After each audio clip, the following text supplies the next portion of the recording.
We have 30 states, you may or may not have seen this, but 30 states now where individuals in the last week have petitioned the United States government for the right to secede from the Union because Barack Obama was reelected. I mean, this is taking sore losing to an entirely new level beyond anything that I have ever witnessed before. Because this man who you didn't support wins re-election, you wish to secede from the Union? If black folks threatened to secede from the Union every time an election had not gone their way, they would have left a long damn time ago.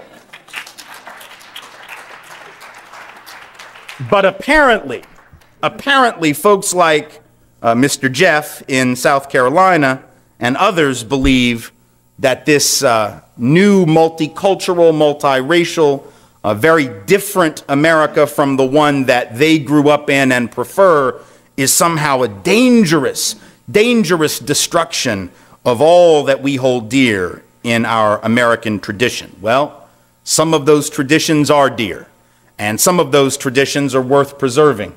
But an awful lot of them, like the 200-plus year period of enslavement that emancipation brought to an end, was certainly not among those traditions that were worth preserving. And so we come together today to talk about that, not because we wish to stay in the past, right?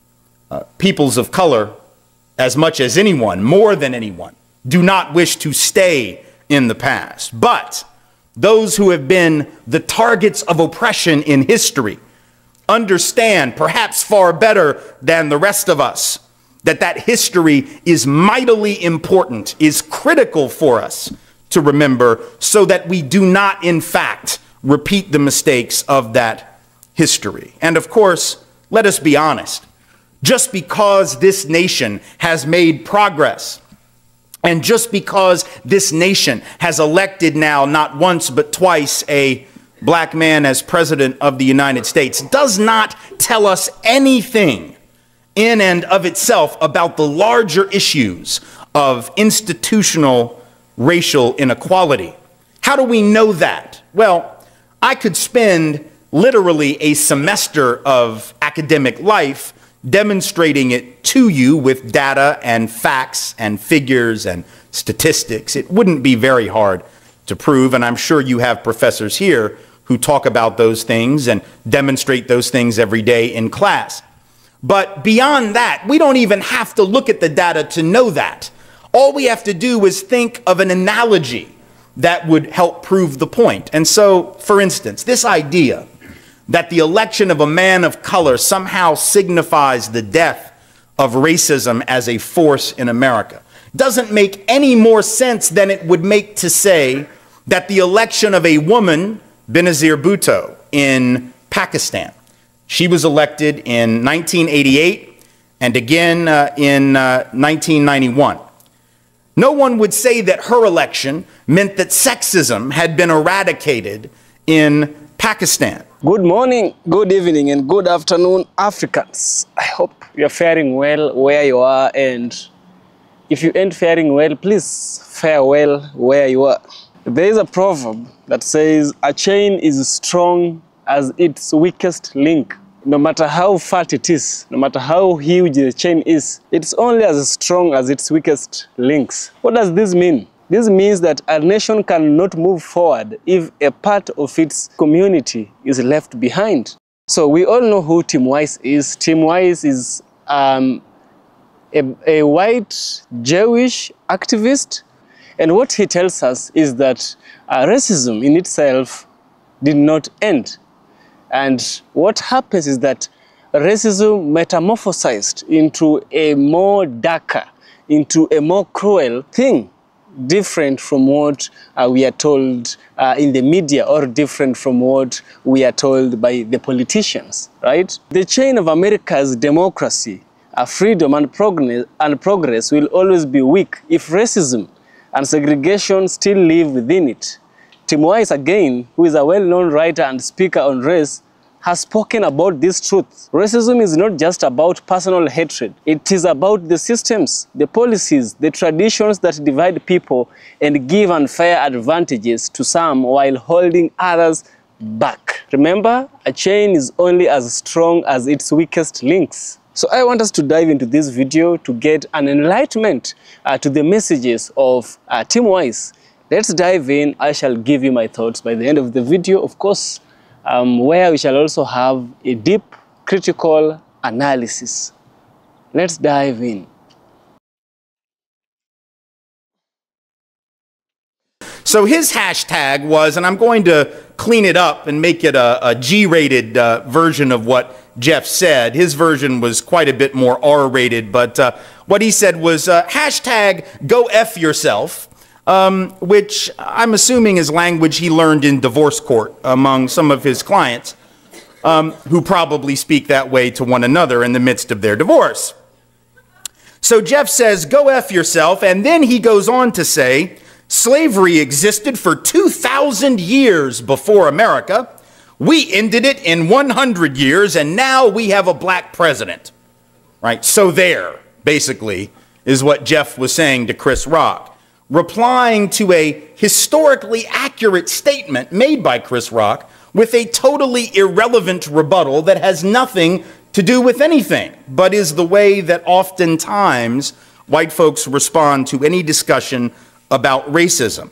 Essentially, think about what Jeff said. Let's break it down into three parts. The first thing he says is the old "they did it too" defense, right?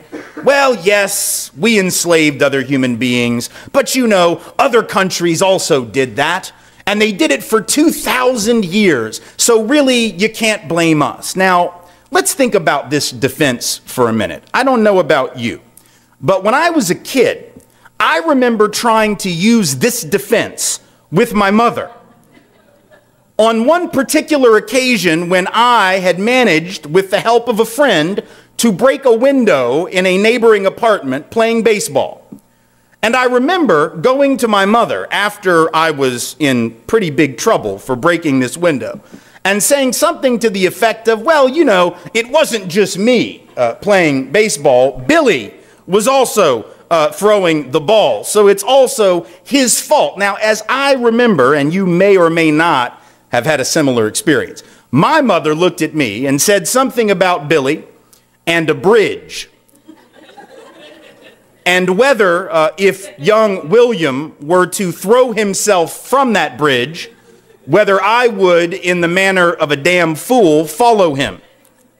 Which is to say, she wasn't very impressed by the fact that someone else had been in on the breaking of the window, just like I don't think we ought to be impressed by the fact that throughout human history, people have injured other people, and therefore we need not deal with the injury that we have helped to perpetrate or from which we have in some way as a nation benefited. But that was his first line of defense. We don't need to talk about that because they did it too. The second aspect of Jeff, his tweet, is that we ended slavery in 100 years, which always leads me to ask, when others use the word we to describe something, just who is the we that you're talking about? Because the truth is, those who were the conservative activists of the slavery era certainly were not in on that work. Right? They were not the ones who were the abolitionists or the emancipationists. Yes, the Republican Party of those days was the abolitionist party. They were the party more given to emancipation, but conservatives of their day, which is what Jeff is today, right, were the ones trying to conserve, preserve the traditional institution of enslavement. And so Jeff can say all he wishes that we ended slavery, but now some people ended it and a lot of other people just sat around and defended it. And I feel confident that if Jeff had been alive 150 years ago, where he would have sat in that particular conflict. The third thing he says, and this is the funniest of all, he says, now we have a black president. Okay, I am very confident that Jeff had no part in making that happen. I I mean, I read his blog. I know that he had nothing to do with that, but he'll take credit for it if it will get him out of a conversation about the historical crime of enslavement. We now have a black president. Yes, the same black president whose election, not once but twice, has now apparently provoked an outpouring of racist hostility, whether it is in the form of racist emails or racist signs at rallies that have been seen both here in Washington and around the country over the last 4 years, or the racist protests that erupted just last week at the University of Mississippi and also at Hampton-Sydney, or the racist tweets and claims that it would be a good thing were the president to be assassinated that we've seen going around the internet. We have 30 states, you may or may not have seen this, but 30 states now where individuals in the last week have petitioned the United States government for the right to secede from the Union because Barack Obama was reelected. I mean, this is taking sore losing to an entirely new level beyond anything that I have ever witnessed before. Because this man who you didn't support wins re-election, you wish to secede from the Union? If black folks threatened to secede from the Union every time an election had not gone their way, they would have left a long damn time ago. But apparently folks like Mr. Jeff in South Carolina and others believe that this new multicultural, multiracial, very different America from the one that they grew up in and prefer is somehow a dangerous, dangerous destruction of all that we hold dear in our American tradition. Well, some of those traditions are dear, and some of those traditions are worth preserving. But an awful lot of them, like the 200-plus year period of enslavement that emancipation brought to an end, was certainly not among those traditions that were worth preserving. And so we come together today to talk about that, not because we wish to stay in the past, right?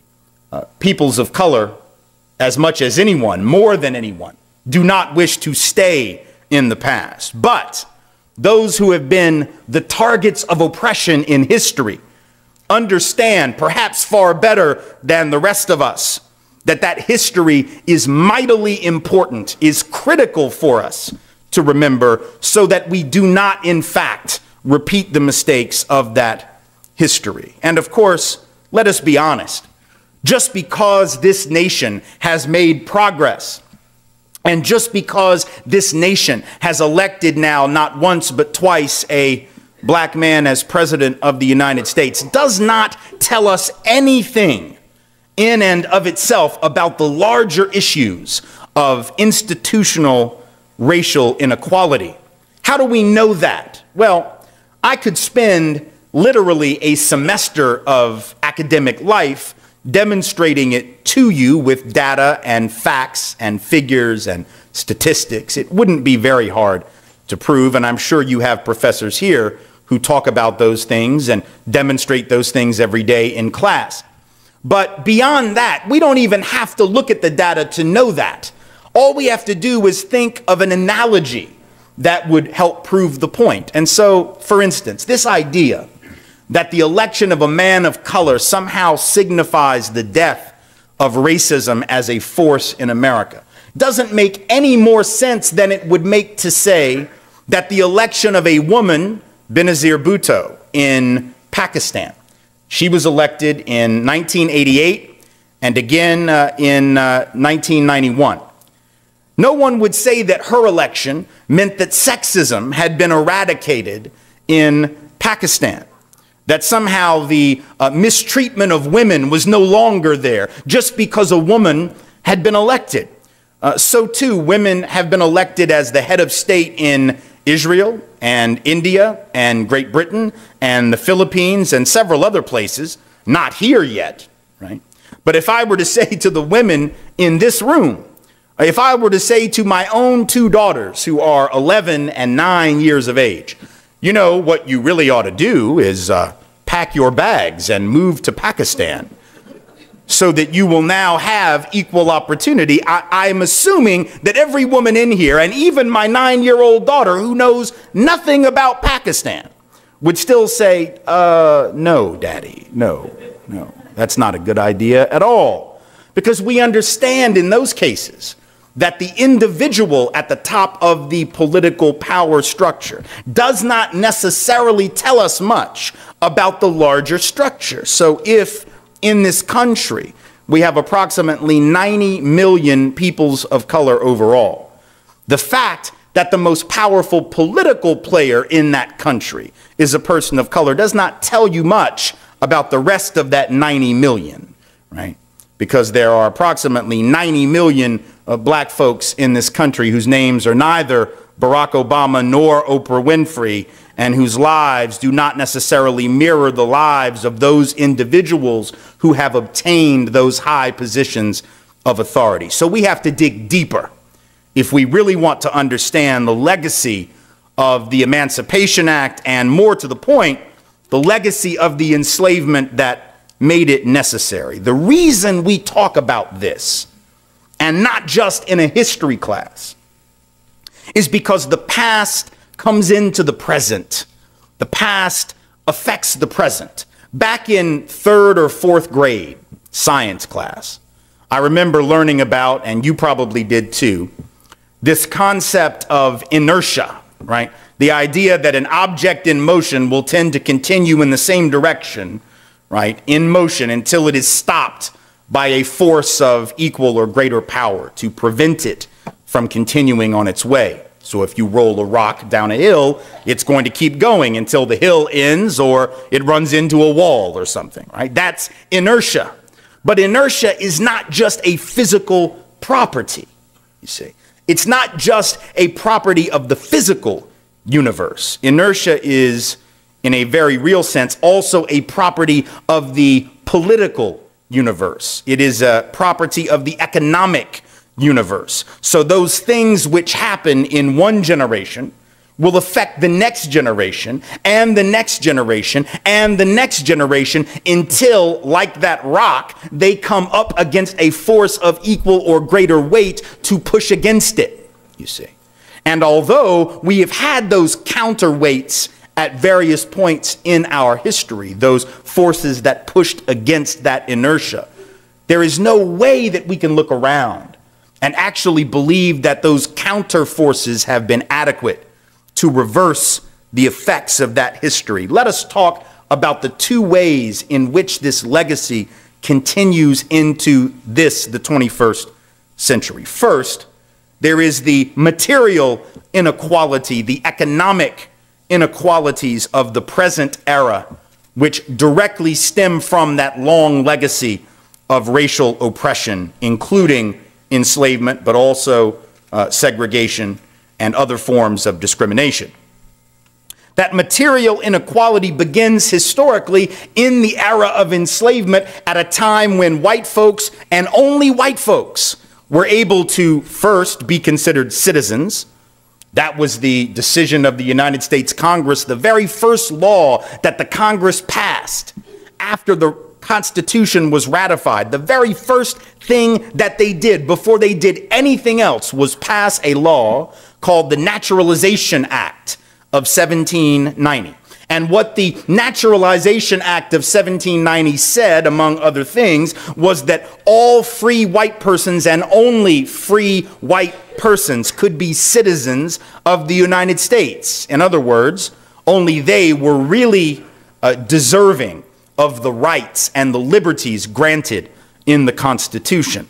That was the law of the land. It gave those of us who were white, or our ancestors, preferential treatment. It was a form of affirmative action if we were using honest language, but we didn't use that honest language a couple hundred years ago, right? Affirmative action is what we think of when we do anything to try to level the playing field. But why wasn't that affirmative action for those who were white, particularly white property-owning men? Right? Because it was a form of preference. And white folks, as a result of that preference, were able to accumulate stuff were able to accumulate land and money and, of course, other human beings in far too many cases, at a time when peoples of color were being routinely blocked from being able to accumulate land and property. And when you're not allowed in the first generation to accumulate property, you can't do what? You can't hand down that property to one's children or grandchildren. And so what becomes a small inequality perhaps in the first generation, by the third or the fourth generation, after that property has cycled down through the generations, now that inequality gets even bigger, right? Because the thing about wealth and property is it tends to accumulate value very quickly, right? Because of interest, right? If you own land or you have money in the bank, interest means that that's going to grow at a much faster rate than just money itself in your pocket, right? So over time, that first, that second, that third American generation was able to give to its children and grandchildren an extreme head start that is still with us today. In fact, today, the typical white family in this country, not the typical rich white family, just the typical right in the middle white family, has about 20 times the net worth of the typical African American family, about 18 times the net worth of the typical Latino family. It is not because we've worked harder, God knows. It is not because we have prayed harder, God certainly knows. And it is not because we as white folks possess some superior investment wisdom about which people of color are lacking. I mean, if you have paid no attention at all to what's happened in the last 5 years on Wall Street, you should at least be able to know this much, that a handful of rich white dudes can lose a hell of a lot of money.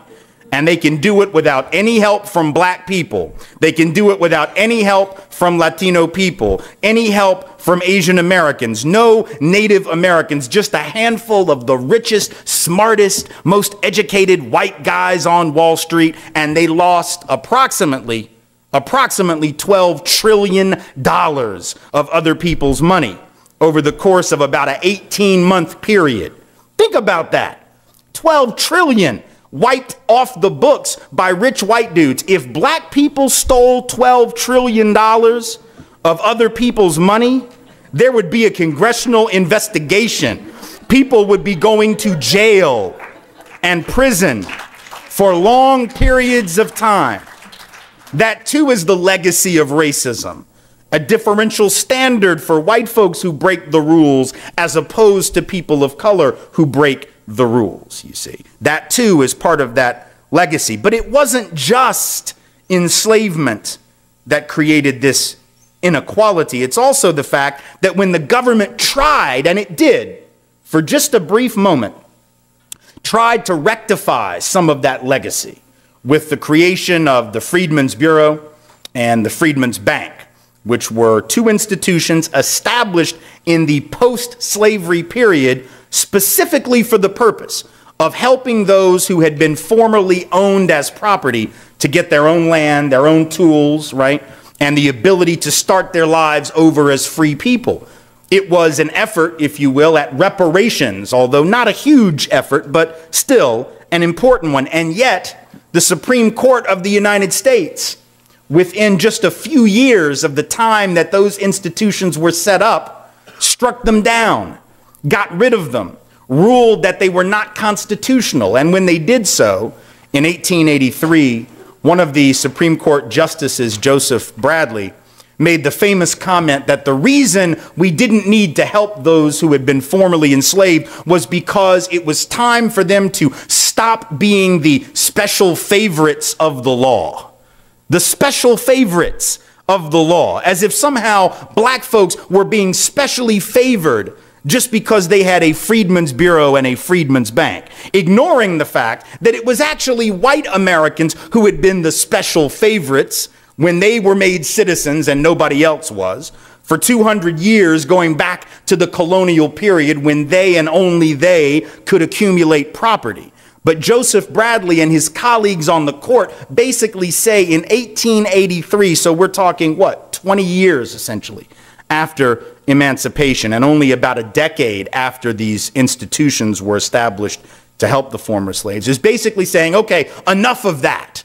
Enough of all that help. And he then said, and this is part of his actual statement, it's time for the Negro to become no longer the special favorite of the laws, but to take his place as a mere citizen, right? Now, keeping in mind that black folks hadn't even been able to be citizens at all up until a few years before this. And you can see the irony in the comment, right? But the point is, when the government tried to do something at the time to deal with this legacy, the Supreme Court struck it down. That's why we're still talking about it.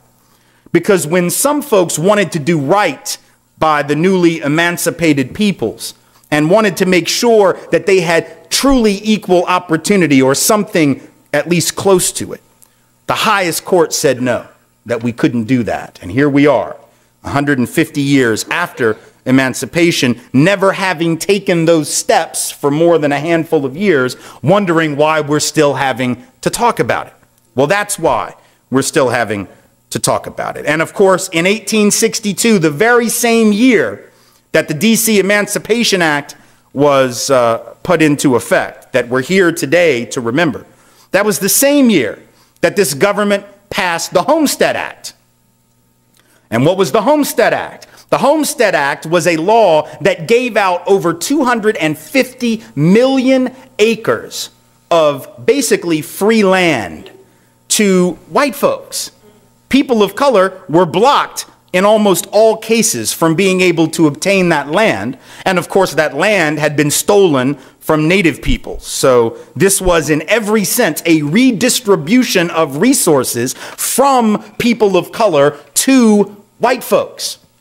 So the Homestead Act is passed, gives out all of this free land that allows white families to accumulate wealth. That too gets passed down. And so today, the estimates are that there are about 50 million white Americans still living on that land that their ancestors received, or not living on it, but they have benefited from it because it has been sold over those years and the money ultimately stayed in the family. So in some way, 50 million white folks have benefited from this huge government program. Now, if people of color had done that, we would call that a handout. We would call that a welfare program. We would blame the recipients for not wanting to work hard enough for their stuff, because that's what folks say today whenever we talk about something like food support, or we talk about income support, paltry little income support, or housing assistance, or God forbid, a health insurance plan that covers pre-existing conditions. When we talk about those minor things, folks say, well, now that's a handout for the lazy. But when you give out 250 million acres of somebody else's land to white folks so they can have farms and ranches and houses and pass that down to their children, we don't call that a handout. We call that nation building, you see. That's the difference. Very different form of analysis. And so today we have these massive inequalities. We see that right here in Washington, D.C. You don't have to look elsewhere to see this inequality, right? You are in a town that has among the highest income gaps between white folk and black folk of any city in this country. We know, for instance, when it comes to unemployment and joblessness, that folks west of the Anacostia River have an unemployment rate under 9%. Even that is too high. Right? But folks who are east of the Anacostia have an unemployment rate of 35%. So we're talking almost 4 times the rate of unemployment between two communities separated by a river. And as you know, it's not a very wide river, right? And yet it is wide enough to mask these huge disparities in opportunity. There is currently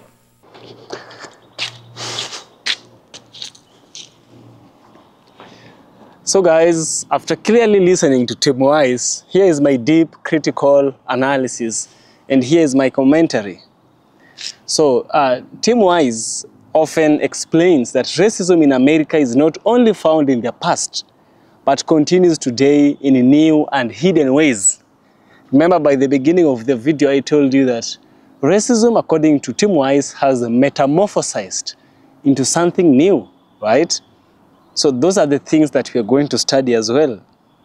So one of the things is segregation may no longer be legal, but it still shapes where people live, where children go to school, and even how wealth and jobs are distributed among the citizens of the United States of America. You see, in this speech, Tim Wise says that many white Americans believe that racism ended with the civil rights movement. But in reality, we know that the problems just changed form. They metamorphosized. We can say that right now, blacks and whites can use the same bus. We can say, oh, you can use the same toilet. Maybe you can go to the same school. But when a black child knocks on a white man's door, we get so bad news about what is the outcome. A white person will just shoot them point blank because they are black, right? Yeah.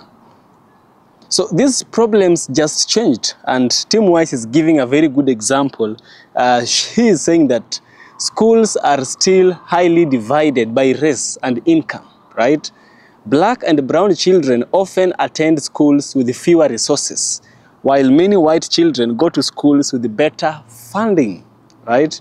This is not an accident. It is the result of long histories of housing discrimination, unequal wealth, and political decisions that favor the rich.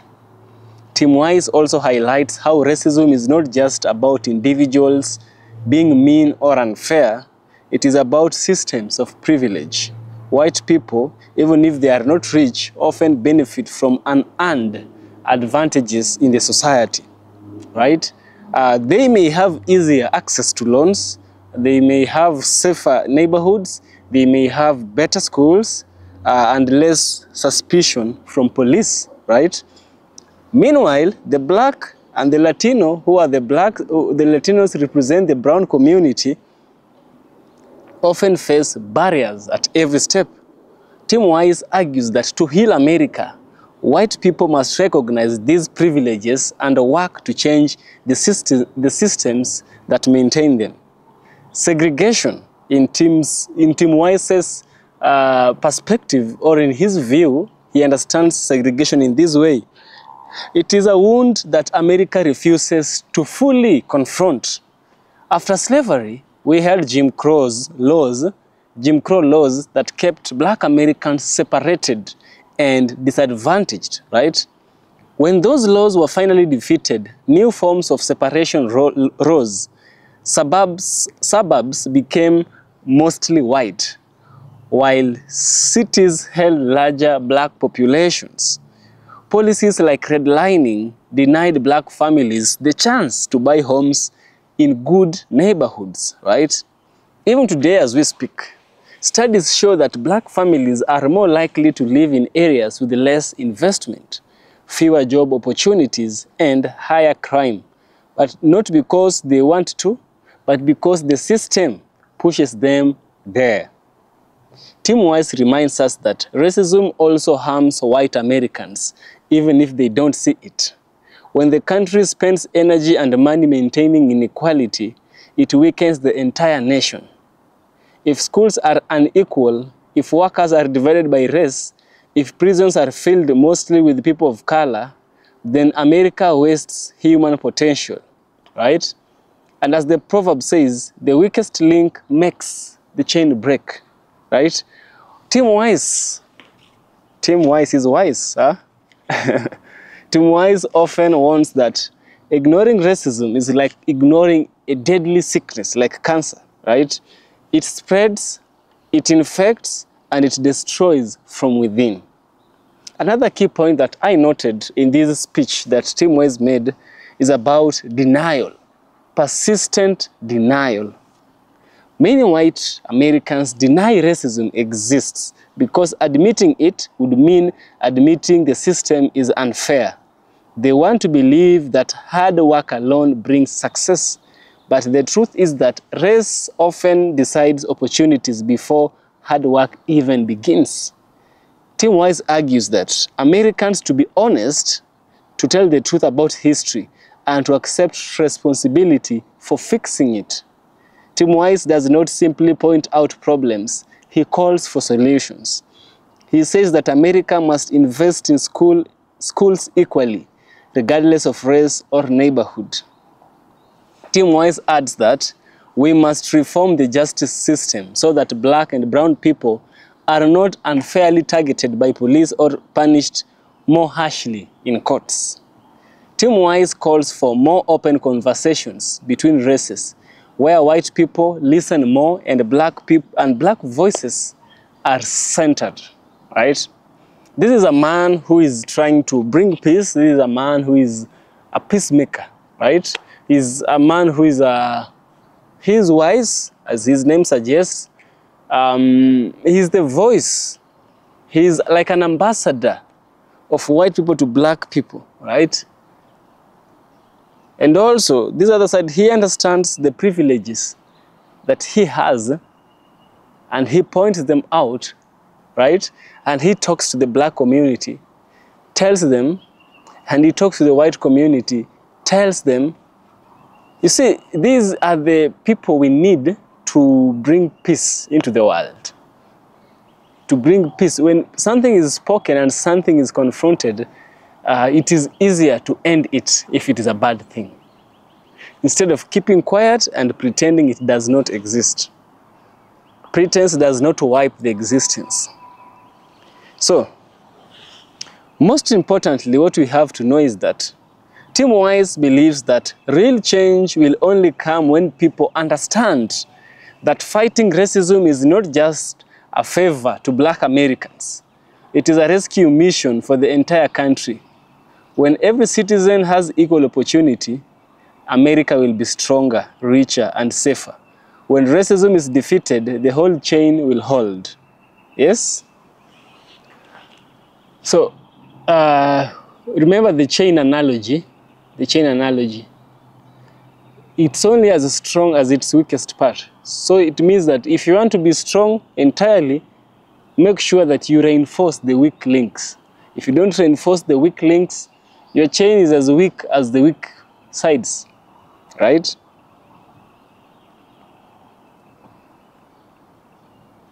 So the dream of equality has not yet been achieved. The system still divides people, and the nation still pays the price for this division. But if America chooses honesty, fairness, and unity, it can break this cycle. As the proverb warns, the strength of America's future depends on how it treats its most vulnerable. If the weakest link is repaired, the whole chain will shine with strength. Yeah. So this is a man who confronts the ghosts. He confronts, he acknowledges his favor exists, right? And he's trying to build awareness. He's trying to let you know and to enlighten you that racism might have ended, but it metamorphosized.